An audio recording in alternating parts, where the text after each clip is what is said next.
Good morning, students. Here I am Shushankar, JTO, Electronic Mechanic Trade, Saramvi ITI, CVV Campus, Chikbalapur.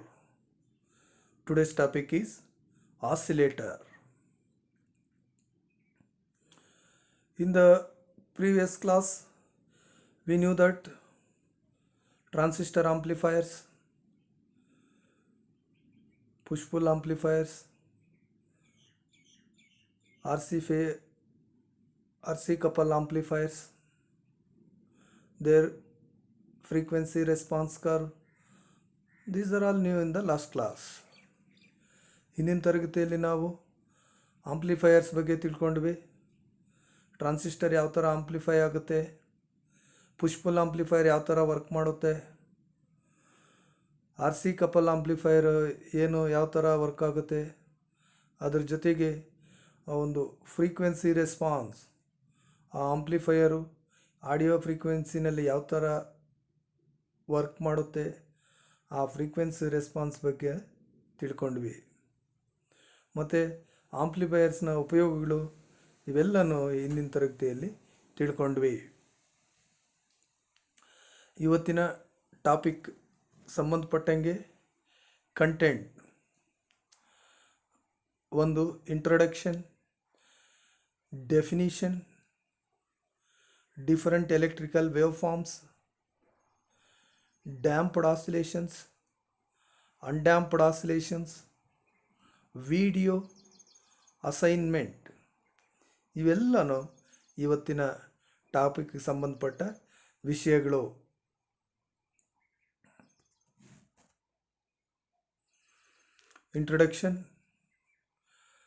ಇಂಟ್ರೊಡಕ್ಷನಲ್ಲಿ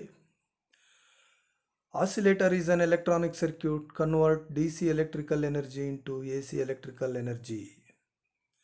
oscillator ಏನು ಮಾಡುತ್ತೆ ಅಂದರೆ DC electrical ಎನರ್ಜಿಯನ್ನು AC electrical ಎನರ್ಜಿಯಾಗಿ convert ಮಾಡುತ್ತೆ. Oscillator ಒಂದು circuit, ಅದು DC ಎಲೆಕ್ಟ್ರಿಕಲ್ ಸ್ಟ್ರೈಟ್ ಲೈನಲ್ಲಿರೋವಂಥ DC ಎಲೆಕ್ಟ್ರಿಕಲ್ ಎನರ್ಜಿನ different wave shapes, different wave ಶೇಪ್ಸ್ಗೆ ಕನ್ವರ್ಟ್ ಮಾಡುತ್ತೆ. ಸೈನ್ ವೇವ್ ಆಗಿರ್ಬೋದು, ಸ್ಕ್ವೇರ್ ವೇವ್ ಆಗಿರ್ಬೋದು, ರೆಕ್ಟ್ಯಾಂಗಲ್ ವೇವ್ ಆಗಿರ್ಬೋದು, ಟ್ರಯಾಂಗಲ್ಲು, ಸಾಟೂತ್ ವೇವು, ಈ ಎಲ್ಲೂ ವೇವ್ಸ್ ಆಗಿ ಆಸಿಲೇಟರು ಕನ್ವರ್ಟ್ ಮಾಡುತ್ತೆ. ಅಂದರೆ ಟೋಟಲಿ ಈ ಒಂದು ಸ್ಟ್ರೈಟ್ ಲೈನಲ್ಲಿರುವಂಥ ಎಲೆಕ್ಟ್ರಿಕಲ್ ಎನರ್ಜಿನ ಈ ಡಿಫರೆಂಟ್ ಎಲೆಕ್ಟ್ರಿಕಲ್ ಎನರ್ಜಿಯಾಗಿ ಡಿಫರೆಂಟ್ ಎಲೆಕ್ಟ್ರಿಕಲ್ ವೇವ್ಸ್ ಆಗಿ ಆಸಿಲೇಟರು ಕನ್ವರ್ಟ್ ಮಾಡುತ್ತೆ. The oscillator basically consists of a oscillator circuit, feedback circuit and amplifier circuit. The oscillator circuit ಬೇಸಿಕ್ಕಾಗಿ 3 ಕಾಂಪೋನೆಂಟ್ಸನ್ನು ಹೊಂದಿರ್ತದೆ. ಒಂದು ಬೇಸಿಕ್ ಆಸಿಲೇಟರ್ ಸರ್ಕ್ಯೂಟ್, ವೇವ್ಸ್ನ ಜನ್ರೇಟ್ ಮಾಡುವಂಥ ಸರ್ಕ್ಯೂಟು. ಫೀಡ್ಬ್ಯಾಕ್ ಸರ್ಕ್ಯೂಟ್, ಏಕೆಂದರೆ ಅದಕ್ಕೆ ಸ್ವಲ್ಪ ಫೀಡ್ಬ್ಯಾಕ್ ಬೇಕಾಗ್ತದೆ, ಲಾಸಸ್ ಇರ್ತದೆ ಆ ಆಸಿಲೇಟರ್ ಸರ್ಕ್ಯೂಟಲ್ಲಿ, ಹಾಗಾಗಿ ಫೀಡ್ಬ್ಯಾಕ್ ಸರ್ಕ್ಯೂಟ್ನ ಯೂಸ್ ಮಾಡ್ತಾರೆ. ಮತ್ತು ಆ ಸಿಗ್ನಲ್ ಸ್ಟ್ರೆಂತ್ನ ಜಾಸ್ತಿ ಮಾಡೋಕ್ಕೆ ಆಂಪ್ಲಿಫೈರ್ ಸರ್ಕ್ಯೂಟ್ನ ಯೂಸ್ ಆಗುತ್ತೆ. ಹೀಗಾಗಿ oscillator circuit it contains 3 main components. ಒಂದು basic oscillator circuit, feedback circuit and amplifier circuit. The oscillator circuit used in radio, TV and all electronic circuit. ಈ ಆಸಿಲೇಟರ್ ಸರ್ಕ್ಯೂಟ್ನ ಎಲ್ಲ ಎಲೆಕ್ಟ್ರಾನಿಕ್ ಸರ್ಕ್ಯೂಟ್ಸಲ್ಲಿ ಯೂಸ್ ಮಾಡ್ತಾರೆ. ರೇಡಿಯೋ ಆಗಿರ್ಬೋದು, TV ಆಗಿರ್ಬೋದು, ಇನ್ನದರ್ ಆಲ್ ಎಲೆಕ್ಟ್ರಾನಿಕ್ಸ್, ಎಲ್ಲ ಎಲೆಕ್ಟ್ರಾನಿಕ್ ಸರ್ಕ್ಯೂಟಲ್ಲಿ ಯೂಸ್ ಮಾಡ್ತಾರೆ ಅಂದರೆ ತಪ್ಪಾಗಲಾರದು. ಮತ್ತು basically oscillator generate sinusoidal wave, square wave, triangle wave, sawtooth waves etcetera. ಬೇಸಿಕ್ಕಾಗಿ ಆಸಿಲೇಟರ್ ಏನು ಮಾಡುತ್ತೆ ಅಂದರೆ ಎಲ್ಲ ವೇವ್ ಫಾರ್ಮ್ನು ಜನ್ರೇಟ್ ಮಾಡುತ್ತೆ. ಸೈನ್ ವೇವ್ ಆಗಿರ್ಬೋದು, ಸ್ಕ್ವೈರ್ ವೇವ್ ಆಗಿರ್ಬೋದು, ಟ್ರಯಾಂಗಲ್ ವೇವ್ ಆಗಿರ್ಬೋದು, ಸಾಟೂತ್ ವೇವ್ಸ್ ಆಗಿರ್ಬೋದು, ಇವೆಲ್ಲನೂ ವೇವ್ಸ್ನ ಜನ್ರೇಟ್ ಮಾಡುತ್ತವೆ ಆಸಿಲೇಟರ್ ಸರ್ಕ್ಯೂಟು. ಈ ಸೈನುಸೈಡಲ್ ವೇವ್ನ ನಮ್ಮ AC ಮೈನ್ಸಲ್ಲಿ ಯೂಸ್ ಮಾಡೋವಂಥದ್ದು ಸೈನುಸೈಡಲ್ ವೇವ್. ಆ ಒಂದು ಸೈನುಸೈಡಲ್ ವೇವ್. ಸ್ಕ್ವೇರ್ ವೇವ್ ಕಂಪ್ಯೂಟ್ರಲ್ಲಿ ಯೂಸ್ ಮಾಡ್ತೀವಿ, ಕಂಪ್ಯೂಟ್ರ್ ಪಲ್ಸಸ್ ಆಗಿ ಟೆಲಿಫೋನ್ ಸಿಸ್ಟಮಲ್ಲಿ, ಮೊಬೈಲ್ ಕಮ್ಯುನಿಕೇಷನಲ್ಲಿ. Triangle waves T V, sawtooth waves T V, ಇವೆಲ್ಲ ವೇವ್ಸ್ನು ಒಂದೊಂದು ಅದರ ಯೂಸ್ಗೆ ತಕ್ಕಂಗೆ ಆ ಒಂದು ಸರ್ಕ್ಯೂಟ್ಸಲ್ಲಿ ಜನ್ರೇಟ್ ಮಾಡ್ಕೊತದೆ. ಇವೆಲ್ಲ ಈ ಒಂದು ಇಂಟ್ರಡಕ್ಷನ್ಗೆ ಸಂಬಂಧಪಟ್ಟ ವಿಷಯ. Definition: oscillator is an electronic circuit capable of producing electrical oscillations of desired frequency. Oscillator ಅನ್ನೋದು ಒಂದು ಎಲೆಕ್ಟ್ರಾನಿಕ್ ಸರ್ಕ್ಯೂಟ್. ಅದು ಟ್ರಾನ್ಸಿಸ್ಟರಿಂದ ಮಾಡಿರ್ತಾರೆ, ಟ್ರಾನ್ಸಿಸ್ಟರ್ ಆಗಿರ್ತದೆ, ಇಂಡಕ್ಟರ್ ಆಗಿರ್ತದೆ. ಹಾಗಾಗಿ ಇವೆಲ್ಲ oscillator circuit is an electronic circuit capable of producing electrical oscillations. Electricals ವೇವ್ಸ್ನ generate ಮಾಡುತ್ತೆ, ಎಲೆಕ್ಟ್ರಿಕಲ್ ಆಸಿಲೇಷನ್ಸ್ನ ಪ್ರೊಡ್ಯೂಸ್ ಮಾಡುತ್ತೆ ಆಫ್ ಡಿಸೈರ್ಡ್ ಫ್ರೀಕ್ವೆನ್ಸಿ. ಒಂದು ನಿರ್ದಿಷ್ಟವಾದ ಫ್ರೀಕ್ವೆನ್ಸಿ, ನಮಗೆ ಬೇಕಾಗಿರುವಂಥ ಫ್ರೀಕ್ವೆನ್ಸಿ, ನಾವು ಡಿಸೈನ್ ಮಾಡಿರುವಂಥ ಫ್ರೀಕ್ವೆನ್ಸಿನ ಜನ್ರೇಟ್ ಮಾಡುತ್ತೆ ಆಸಿಲೇಟರ್. ಆಸಿಲೇಟರ್ ಇಟ್ ಜನ್ರೇಟ್ಸ್ ಒಂದು ನಿರ್ದಿಷ್ಟವಾದ ಫ್ರೀಕ್ವೆನ್ಸಿನಲ್ಲಿ ಎಲೆಕ್ಟ್ರಿಕಲ್ ವೇವ್ಸ್ನ ಜನ್ರೇಟ್ ಮಾಡುತ್ತೆ. The frequency of oscillator depends on the values of inductor and capacitor. ಆ ಒಂದು ಆಸಿಲೇಟರ್ ಫ್ರೀಕ್ವೆನ್ಸಿ ಯಾವುದ್ರ ಮೇಲೆ ಡಿಪೆಂಡ್ ಆಗಿರ್ತದೆ? ಆಂಪ್ಲಿಫೈಯರ್ ಮೇಲೆ ಆಗಲಿ ಡಿಪೆಂಡ್ ಆಗಿರೋದಿಲ್ಲ, ಆ ಫೀಡ್ಬ್ಯಾಕ್ ಸರ್ಕ್ಯೂಟ್ ಮೇಲೆ ಆಗಲಿ ಡಿಪೆಂಡ್. ಬೇಸಿಕ್ ಆಸಿಲೇಟರ್ ಸರ್ಕ್ಯೂಟ್, ಆ ಬೇಸಿಕ್ ಆಸಿಲೇಟರ್ ಸರ್ಕ್ಯೂಟ್ ಏನಿಂದ ಇರ್ತದಂದರೆ ಇಂಡಕ್ಟರ್ ಆ್ಯಂಡ್ ಕೆಪಾಸಿಟರ್. ಆ ಇಂಡಕ್ಟರ್ ಮತ್ತು ಕೆಪಾಸಿಟರ್ ಮೇಲೆ ಡಿಪೆಂಡ್ ಆಗಿರ್ತದೆ. The inductor and capacitor are connected in parallel called tank circuit. ಆ ಸರ್ಕ್ಯೂಟು ಯಾವುದ್ರ ಮೇಲೆ ಡಿಪೆಂಡ್ ಆಗಿರ್ತದೆ ಅಂದರೆ ಇಂಡಕ್ಟೆನ್ಸು ಮತ್ತು ಕೆಪಾಸಿಟೆನ್ಸ್ ಮೇಲೆ ಆ ಒಂದು ಆಸಿಲೇಷನ್ಸು ಡಿಪೆಂಡ್ ಆಗಿರ್ತದೆ. The oscillator circuit consists of inductance L and capacitance C parallel called tank circuit. ಈ ಆಸಿಲೇಟರ್ ಸರ್ಕ್ಯೂಟು ಇಂಡಕ್ಟ್ರು ಮತ್ತು ಕೆಪಾಸಿಟರ್ನು ಪ್ಯಾರಲಲ್ ಮಾಡಿಟ್ಟಿರ್ತಾನೆ. ಆ ಒಂದು ಪ್ಯಾರಲಲ್ ಆಗಿ ಅದು ಎಲೆಕ್ಟ್ರಿಕಲ್ ಎನರ್ಜಿ ಇಂಟರ್ಚೇಂಜ್ ಆಗಿ ಕೆಪಾಸಿಟರಿಂದ ಇಂಡಕ್ಟ್ರು, ಇಂಡಕ್ಟರಿಂದ ಕೆಪಾಸಿಟರ್ಗೆ ಆ ಒಂದು ಆಸಿಲೇಷನ್ಸ್ನ ವೇವ್ಸ್ನ ಪ್ರೊಡ್ಯೂಸ್ ಮಾಡುತ್ತೆ. ವೇವ್ಸ್ ಯಾವುದ್ರ ಮೇಲೆ ಡಿಪೆಂಡ್ ಆಗಿರ್ತದೆ? ವ್ಯಾಲ್ಯೂಸ್ ಆಫ್ ಇಂಡಕ್ಟರ್ ಮತ್ತು ಕೆಪಾಸಿಟೆನ್ಸ್ ಮೇಲೆ ಡಿಪೆಂಡ್ ಆಗಿರ್ತದೆ. ಇದೊಂದು ಈ ಒಂದು ಡೆಫಿನೇಷನ್ಗೆ ಸಂಬಂಧಪಟ್ಟಂಗೆ. Different electrical waves. We can see here different types of electrical waves. See, first one is sinusoidal wave. See, the sinusoidal wave moving like this, just like a sinusoidal wave shape. ಮತ್ತೆ square waves we can observe here. Square waves straight ಆಗಿ wave it rises straight and moves. ಈ ಒಂದು time to time ಅಂತ instantaneous time ಆ sine ವೇವ್ಗೂ ಮತ್ತು ಇದಕ್ಕೂ ತುಂಬ ವ್ಯತ್ಯಾಸ ಇರ್ತದೆ. You can also see here triangle ವೇವ್ಸ್ನ ನೋಡ್ಬೋದು. ಜೊತೆಗೆ ಸಾಟೂತ್ ವೇವ್ಸ್, ಆ ವೇವ್ ಫಾರ್ಮ್ಸು ಸಾಟೂತ್ ಥರ ಇರೋದ್ರಿಂದ ಅದನ್ನು ಸಾಟೂತ್ ವೇವ್ ಅಂತ ಕರಿತೀವಿ. ಆ ವೇವ್ಸ್ ಟ್ರಯಾಂಗಲ್ ಶೇಪಲ್ಲಿರೋದ್ರಿಂದ ಆ ಎಲೆಕ್ಟ್ರಿಕಲ್ ವೇವ್ನ ಟ್ರಯಾಂಗಲ್ ವೇವ್ ಅಂತ ಕರಿತೀವಿ. ಸೊ ಇವೆಲ್ಲ different electrical waves oscillators generate ಮಾಡೋವಂಥವು.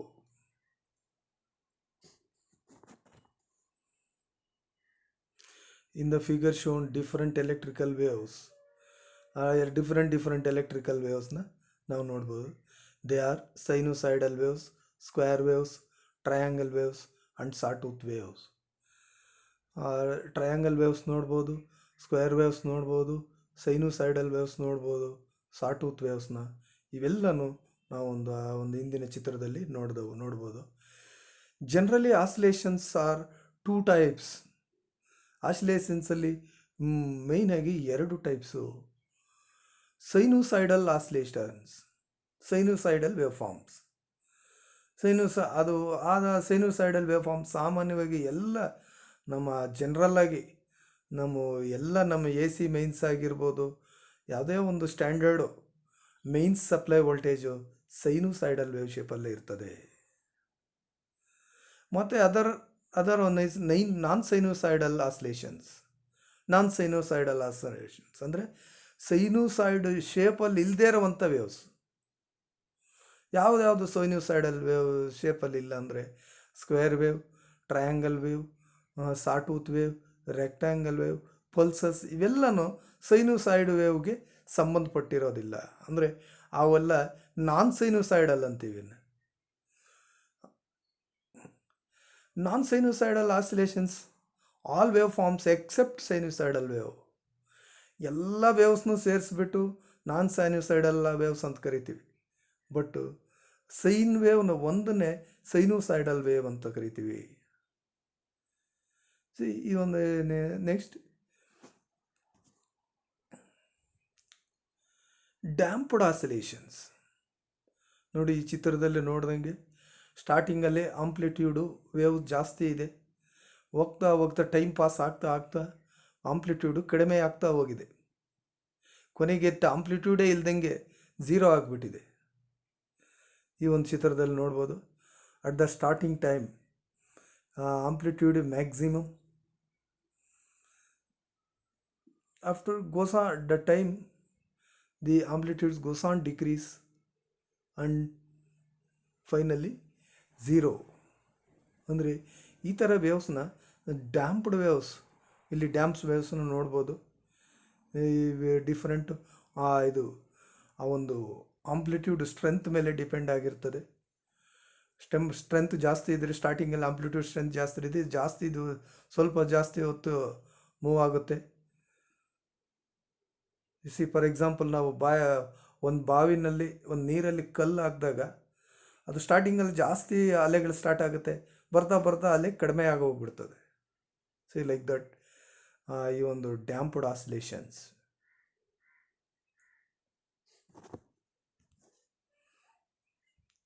Figure shown damped oscillations of sinusoidal waveform. ಈ ಸೈನುಸೈಡಲ್ ವೇವ್ ಫಾರ್ಮ್ನ ಡ್ಯಾಂಪ್ಡ್ ಆಸಿಲೇಷನ್ಸ್ ಆ ಒಂದು ಚಿತ್ರದಲ್ಲಿ ನೋಡಿದ್ವಿ. In which the amplitude of the electrical wave decrease with time. ಅದರ ಸ್ಟ್ರೆಂತು, ಆ ವೇವ್ ಸ್ಟ್ರೆಂತು ಡಿಕ್ರೀಸ್ ಆಗ್ತಾ ಹೋಗುತ್ತದೆ ಟೈಮ್ ಜೊತೆ. ಅಂದರೆ the amplitude of the wave decrease with time. ಆ ಟೈಮ್ ಆಗ್ತಾ ಆಂಪ್ಲಿಟ್ಯೂಡ್ ಏನಾಗ್ತದೆ, ಡಿಕ್ರೀಸ್ ಆಗ್ತಾ ಹೋಗ್ತದೆ. In damped oscillations some amount of energy loss for every cycle. ಈ ಡ್ಯಾಂಪ್ಡ್ ಆಸಿಲೇಷನ್ಸಲ್ಲಿ ಏನಾಗುತ್ತೆ ಅಂದರೆ ಪ್ರತಿ ಸೈಕಲ್ಗೂ ಒಂದಷ್ಟು ಎನರ್ಜಿ ಲಾಸ್ ಆಗ್ತಾ ಹೋಗುತ್ತೆ. ಹಾಗಾಗಿ ಲಾಸ್ ಆಗಿ ಕೊನೆಗೆ complete energy converted as A loss ಆಗುತ್ತೆ. ಹಾಗಾಗಿ ಆ ಒಂದು ಡ್ಯಾಂಪ್ಡ್ ಆಸಿಲೇಷನ್ಸ್ ಅಂದರೆ ಕೊನೆಗೆ ಡ್ಯಾಂಪ್ಡ್ ಆಸಿಲೇಷನ್ಸೇ ಇರೋದಿಲ್ಲ, ಆಸಿಲೇಷನ್ಸೇ ಪ್ರೊಡ್ಯೂಸ್ ಆಗೋದಿಲ್ಲ. ಯಾಕೆ ಅಂತಂದರೆ the complete electrical energy converted as loss. ಹಾಗಾಗಿ ದಿ ಡ್ಯಾಂಪ್ಡ್ ಆಸಿಲೇಷನ್ಸ್ ಈ ಪ್ರತಿ ಸೈಕಲ್ಗೂ ಒಂದಷ್ಟು ಎನರ್ಜಿ ಲಾಸ್ ಆಗ್ತಾ ಹೋಗುತ್ತೆ. There is a losses in capacitor and inductor such as resistance loss, hysteresis loss, eddy current loss. ಈ ಇಂಡಕ್ಟ್ರು ಮತ್ತು ಕೆಪಾಸಿಟರಲ್ಲಿ ಎಲೆಕ್ಟ್ರಿಕಲ್ ಎನರ್ಜಿ ಇಂಟರ್ಚೇಂಜ್ ಆಗ್ತಾ ಹೋಗುತ್ತೆ. ಎಲೆಕ್ಟ್ರಿಕಲ್ ಎನರ್ಜಿ ಇಂಟರ್ಚೇಂಜ್ ಆಗಿ ಇಂಡಕ್ಟ್ರಿಂದ ಕೆಪಾಸಿಟರ್ಗೆ, ಕೆಪಾಸಿಟರಿಂದ ಇಂಡಕ್ಟರ್ಗೆ ಎಲೆಕ್ಟ್ರಿಕಲ್ ಎನರ್ಜಿ ಇಂಟರ್ಚೇಂಜ್ ಆಗುವಾಗ ಅಲ್ಲಿ some amount of heat produced, ಆ ಹೀಟ್ ಪ್ರೊಡ್ಯೂಸ್ ಆಗುತ್ತೆ. Heat is also loss. Resistance high resistance ಇರ್ತದೆ, ಅಲ್ಲಿ ಹೀಟ್ ಪ್ರೊಡ್ಯೂಸ್ ಆಗುತ್ತೆ. ಹಾಗಾಗಿ ಆ ಹೀಟ್ ಕೂಡ ಒಂದು ಲಾಸು. ಮತ್ತು ಅದರ ಜೊತೆಗೆ resistance loss, hysteresis loss, wave shape, current direction change ಆಗ್ತಾ ಇರ್ತದೆ. ಎಲೆಕ್ಟ್ರಿಸಿಟಿ ಏನಾಗುತ್ತೆ ಅಂದರೆ ಕರೆಂಟ್ ಡೈರೆಕ್ಷನ್ನು changes instantaneously. Current direction change ಆಗ್ತಾ ಇರ್ತದೆ ಇನ್ಸ್ಟೆಂಟ್ ಟು ಇನ್ಸ್ಟೆಂಟ್. ಆದ ಟೈಮಲ್ಲಿ some amount of energy loss, eddy current loss, ಅಂದರೆ ಆ ಒಂದು ಇಂಡಕ್ಟಿವ್ ಇದರಲ್ಲಿ ಎಡ್ಡಿ ಕರೆಂಟ್ಸ್ ಇರ್ತದೆ. Current change in direction opposition ಬರ್ತದೆ. ಯಾವಾಗ ಕರೆಂಟ್ ಡೈರೆಕ್ಷನ್ ಚೇಂಜ್ ಆದಾಗ ಅಲ್ಲಿ ಅಪೋಸ್ ಬರ್ತದೆ, ಅಲ್ಲೂ ಸಹ ಆವಾಗ ಸಹ ಸಮ್ ಲಾಸಸ್ ಬರ್ತದೆ. ಅಂಥ ಲಾಸ್ ಎಡ್ಡಿ ಕರೆಂಟ್ ಲಾಸ್ ಅಂತೀವಿ. ಸಿ ಈ ಎಲ್ಲ ಲಾಸ್ಗಳಿಂದ ಕಂಪ್ಲೀಟು ಎನರ್ಜಿ ಲಾಸ್ ಆಗಿ ಕನ್ವರ್ಟ್ ಆಗಿ ಕೊನೆಗೆ ವೇವ್ಸೇ ಜನ್ರೇಟ್ ಆಗದೆ ಹೋಗುತ್ತೆ. ಸೊ ಇದೆಲ್ಲನೂ ಡ್ಯಾಂಪ್ಡ್ ಆಸಿಲೇಷನ್ಸ್ಗೆ ಸಂಬಂಧಪಟ್ಟಂಗೆ. Undamped oscillations. See, you can see here undamped oscillation, continuous oscillations. ಸ್ಟಾರ್ಟಿಂಗಲ್ಲಿ ಎಷ್ಟು ಆಂಪ್ಲಿಟ್ಯೂಡ್ ಇದೆಯೋ ಎಂಡಿಂಗಲ್ಲೂ ಸಹ ಅಷ್ಟೇ ಆಂಪ್ಲಿಟ್ಯೂಡ್ ಇದೆ. See the amplitude of the wave constant ಆಗಿದೆ. ಅದನ್ನು ನಾವು ಈ ಚಿತ್ರದಲ್ಲಿ ನೋಡ್ಬೋದು. ಟೈಮ್ ಜೊತೆ ಟೈಮ್ ಪಾಸ್ ಆದರೂ ಸಹ ಆ ಒಂದು wave form constant wave form ಕಾಣ್ಬೋದು ನಾವಿಲ್ಲಿ. ಈ ಚಿತ್ರದಲ್ಲಿ ಕಾನ್ಸ್ಟೆಂಟ್ ವೇವ್ ಫಾರ್ಮ್ನ ನೋಡ್ಬೋದು ಟೈಮ್ ಜೊತೆ.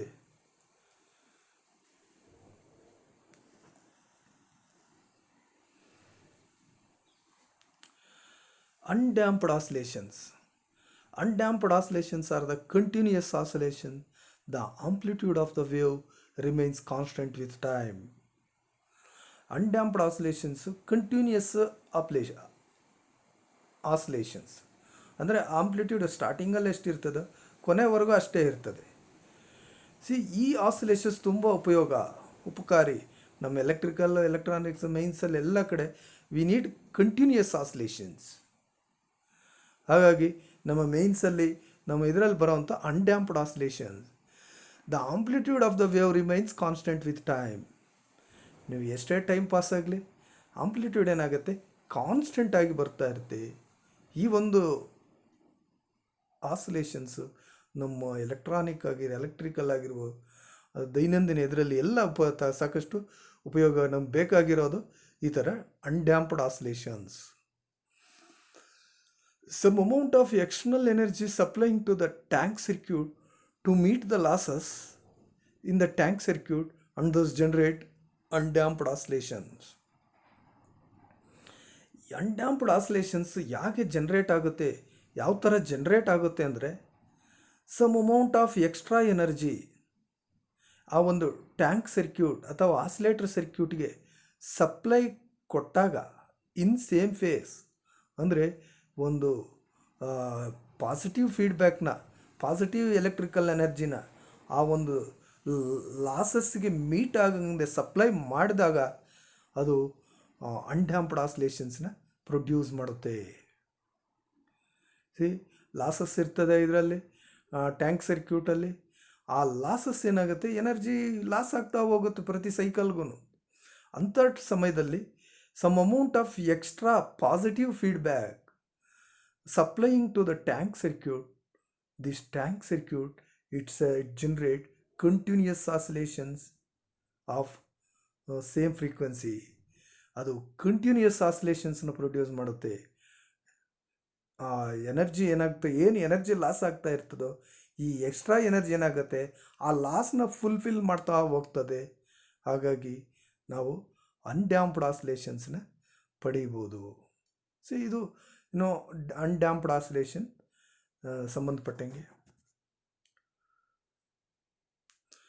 ನೋಡಿ. ಇಲ್ಲೊಂದು ವಿಡಿಯೋ ಆಸಿಲೇಷನ್ಸ್ ಯಾವ ಥರ ಜನ್ರೇಟ್ ಆಗುತ್ತೆ, ಆಸಿಲೇಷನ್ಸ್ನ ಇಂಡಕ್ಟ್ರು ಮತ್ತು ಕೆಪಾಸಿಟ್ರು ಆ ಎನರ್ಜಿ ಇಂಟರ್ಚೇಂಜ್ ಯಾವ ಥರ ಆಗುತ್ತೆ, ಆ ಒಂದು ಸರ್ಕ್ಯೂಟಿಂದ ಇನ್ನೊಂದು ಸರ್ಕ್ಯೂಟ್ಗೆ ಇಂಟರ್ಚೇಂಜ್ ಆದಾಗ ಅದು ಯಾವ ಥರ ಎನರ್ಜಿ ಪ್ರೊಡ್ಯೂಸ್ ಮಾಡುತ್ತೆ, ಯಾವ ಥರ ಲಾಸಸ್ ಯಾವ ಥರ ಮಾಡುತ್ತೆ, ಆ ಒಂದು ಆಸಿಲೇಷನ್ಸ್ ಯಾವ ಥರ ಪ್ರೊಡ್ಯೂಸ್ ಆಗುತ್ತೆ, ಮತ್ತು ಇಲ್ಲಿ ಈ ಸರ್ಕ್ಯೂಟಲ್ಲಿ ಅನ್ಡ್ಯಾಂಪ್ಡ್ ಆಸಿಲೇಷನ್ಸ್ನ ನಾವು ಯಾವ ಥರ ಪ್ರೊಡ್ಯೂಸ್ ಆಗುತ್ತೆ ಅನ್ನೋದನ್ನ ನೋಡ್ಬೋದು.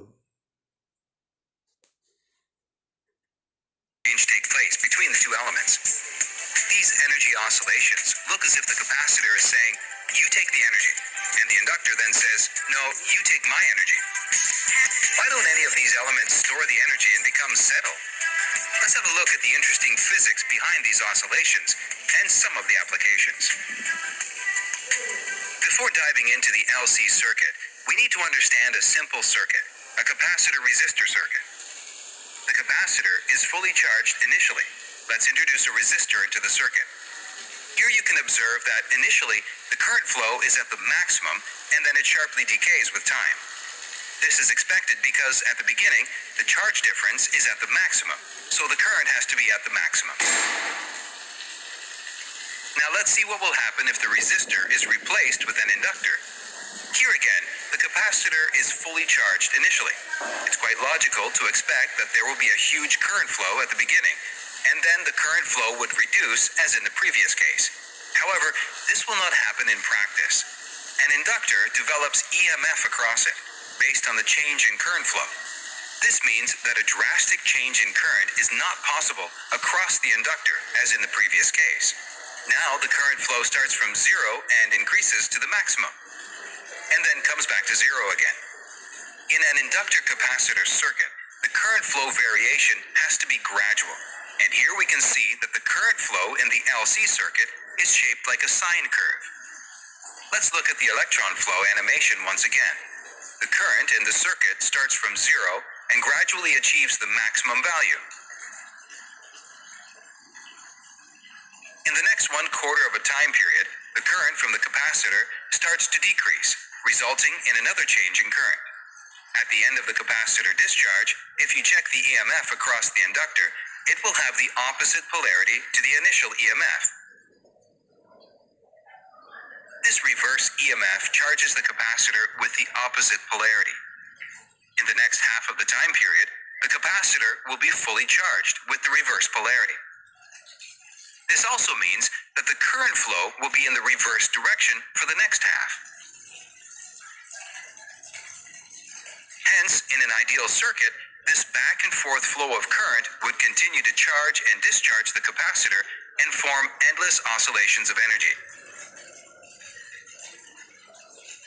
However, practically, we can never achieve such ideal behavior due to the presence of resistance. The resistance causes energy decay in the form of heat. This means that in a practical circuit, the oscillations will die out eventually. As we increase the resistance, the oscillations die out very quickly as shown. If we increase the resistance further to some critical value, there would be no oscillation at all. Underdamped LC circuits have many applications in industry, namely thyristors, magnetrons, etc. In